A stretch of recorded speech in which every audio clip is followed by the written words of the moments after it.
페어벤에게 있어서 주로 억압되는 것은 기억이나 충동이 아니라 관계였다. 다시 말해서 다른 관계 형태로 통합될 수 없었던 부모 성격의 일부와의 유대였다. 기억과 충동이 억압되는 것은 그것들이 심적 상처나 금지와 관련되어 있기 때문이 아니라 그것들이 위험한 대상 관계를 표상하거나 그러한 관계로 노출될 우려가 있기 때문이다. 페어벤은 억압되는 것의 중심부에 기억이나 충동이 아니라 내적 대상 관계, 수용될 수 없었던 내적 대상 관계가 있다고 본 것이죠. 그래서 억압의 근원적인 어떤 원인, 메커니즘 자체를 페어벤은 다른 쪽에서 보고 있는 거죠.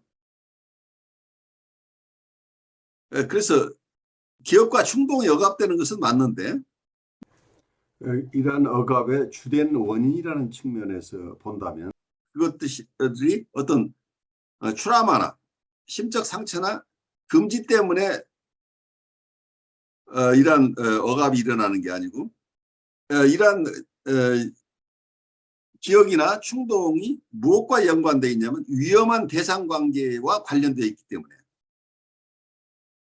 그래서 위험한 대상 관계가 다시 드러나는 것이 두려워서 이게 억압이 일어난다. 그래서 위험한 대상 관계가 노출되지 않도록 억압되고 있다는 얘기죠. 그래서 숨겨진 대상 관계가 있다고 하는 거죠. 억압되는 것은 기억과 충동이 억압되는데 근본적으로는 그건 부수적인 것이고 실제는 위험한 대상 관계 때문에 기억이나 충동도 억압되기 때문에 위험한 대상 관계라고 하는 것이 여기서 가장 주된 것이다. 억압되는 대상이 위험한 대상 관계다라고 보는 거죠. 프로이드는 자아와 초자아의 동맹이라는 내적 관계가 충동들을 억압한다고 보았다. 자아는 현실에서의 안전을 보장받기 위해서, 초자아는 도덕적 입장에서 처벌하기 위해서 함께 금지된 충동들이 의식에 접근하는 것을 막는다. 이 부분이 원문하고 조금 뉘앙스가 달라 보여요. 제가 원문을 한번 볼게요. The ego concerned with reality and safety and the superego concerned with morality and punishment combined to block forbidden impulses from access to consciousness. 이 부분은 현실과 안전에 대해서 관심을 가지고 있는 이고와 도덕성과 처벌에 관심을 가지고 있는 초자가 연합해서 금지된 충동이 의식에 접근하는 것을 막게 된다. 이렇게 설명하고 있어요. 여기서 번역된 부분은 자아는 현실에서의 안전을 보장받기 위해 이렇게 쓴 부분은 자아는 현실과 안전이라고 하는 것을 병렬로 지금 보고 있는데 이걸 조금 풀어서 쓰신 것 같고 자아는 리얼리티브 프린시플 입장에서 현실에서 어떤 욕동이 현실에서 어떤 면에서 드러났을 때 어떤 대상으로부터 수용될 것인가 수용되지 않을 것인가 하는 측면에서 현실을 평가하는 현실을 직시하는 이런 현실에 대해서 의식하면서 충동이 드러나는 것을 경우에 따라서는 금지하기도 하는 거죠. 그래서 이 현실 속에서 어떤 그 현실이라고 하는 것은 그것을 용인하는 현실일 수도 있고 그것이 금지되는 현실일 수도 있겠죠. 그러면서 또 이런 현실적인 고려와 함께 안전이라고 하는 것, 세이프티를 크게 봐서는 이 리얼리티의 일부이긴 하지만 세이프티라고 본 것은 그 금지된 충동이 드러났을 때 자기가 위협받을 가능성, 자기가 현실적으로 굉장히 위험해질 가능성들을 보고 있는 거죠. 이건 도덕적인 개념하고 다른 것으로 보여요. 이 도덕화되기 전의 상태로 아직 초자가 없는 아이들도 실제 외부 대상으로부터 처벌을 받을 수도 있죠.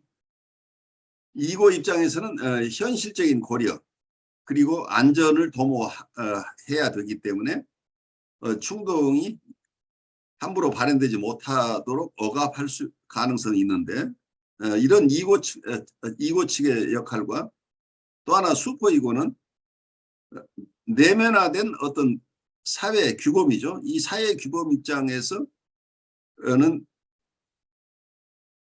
그래서 도덕성을 지키지 못했을 때 이 처벌과 관련되는데 그래서 도덕성을 위반했을 때의 처벌에 관해서 관심을 가지고 있는 초자. 그래서 자아와 초자아가 함께 연합해서 위험한 충동들이 의식에 다가오는 것을 금지했다. 이렇게 보고 있는 거죠. 이게 프로이드의 입장을 지금 설명하고 있는 거예요. 그런데 페어벨에 있어서 억압하는 것도 억압받는 것도 모두가 다 내적 관계들이다. 의식적으로 받아들일 수 있는 위험하지 않은 부모의 성격과 관계 맺은 자기의 일부가 받아들이기 어려운 위험한 부모의 성격 일부 그리고 관계 맺은 자기의 일부를 억압한다. 여기서는 대상 자체도 분열된 대상 그리고 어떤 면에서는 자기 자체도 스플릿된 분열된 자기를 여기서 설명하고 있는데 여기서 어느 한쪽의 내적 관계가 다른 내적 관계를 억압하고 있다. 이렇게 보고 있는 거죠. 그래서 위험하지 않은 부모의 성격과 관계 맺은 자기의 일부라고 한다면 이게 페벨의 어떤 심리 내적 구조로 본다면 이걸 센트럴 이고라고 얘기를 할 수 있겠죠. 그래서 위험하지 않은 대상과 관계, 실제 대상과의 관계를 맺고 있는 센트럴 이고가 있는데 이런 그래서 어쩌면 여기서 위험하지 않은 부모의 성격이라고 하는 것을 어쩌면 이걸 그다브직트라고 얘기할 수도 있겠죠. 그다브직트와 관계를 맺고 있는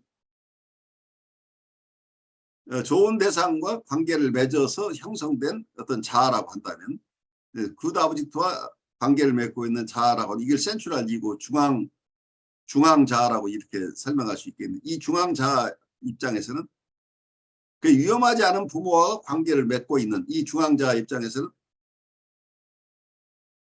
이 센트럴 이고 입장에서는 위험한 부모의 성격 그리고 위험한 성격과 관계를 맺는 자기의 일부 이 두 가지가 합쳐져서 어떤 관계가 일어나겠죠. 부분적인 대상 관계라고 이렇게 설명할 수 있겠죠. 이 부분적인 대상 관계가 금지된 대상 관계가 될 가능성이 있다고 설명을 하고 있는데 이 내적 관계들 간에 한쪽은 억압하고 한쪽은 억압이 되는 관계를 형성한다. 이렇게 설명하고 있어요.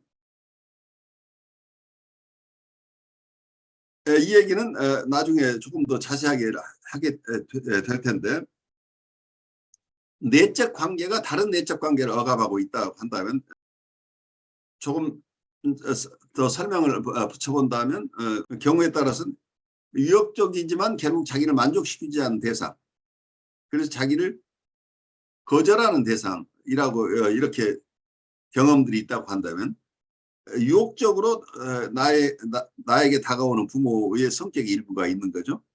부모의 성격 중에 자기가 이끌려 가도록 하고 있는 어떤 그런 유혹적인 부모의 성격 그러면서 결국은 자기를 받아주지 않고 거절하는 부모의 성격이 있다고 한다면 나쁜 대상이 이 두 가지로 이렇게 분열됐다고 볼 수 있겠는데 그래서 자기를 유혹하는 대상을 쫓아가는 마음 이걸 리비디널 이고라고 얘기를 해요. 그러니까 리비디널 이고라는 말을 우리말로 뭐라고 번역해야 될지 모르겠는데 리비도적 이고라고 얘기를 한다면 또 한쪽에서는 거절하는 대상에 끌려가는 마음인데 이걸 엔티 리비디널 이고라고 얘기를 해요. 반리비도적 이고, 다른 말로는 인터널 세버터라고 그래요. 내적 파괴자라는 얘기죠. 문제는 여기에서 거절하는 대상에게 계속 리비도적인 관계가 형성이 돼요. 그러니까 엔티 리비디널 이고와 리젝팅 아브젝트 간에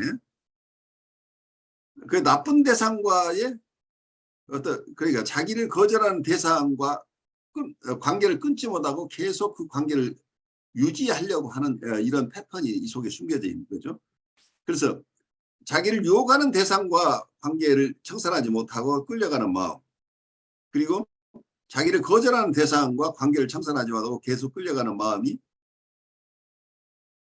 이런 이 관계, 이 두 가지 건강하지 못한 관계가 억압된다는 얘기예요. 억압하는 주체는 위험하지 않은 대상과 관계를 맺고 있는 이러한 대상 관계가 위험한 부모의 성격을 표상하는 어떤 내적 대상과 그리고 그 위험한 내적 대상과 리비도 관계를 맺고 있는 자기의 마음 간의 이 관계를 억압하고 있다는, 건강한 관계, 위험하지 않은 관계가 위험한 관계를 억압하고 있다. 이렇게 설명을 할 수 있겠어요.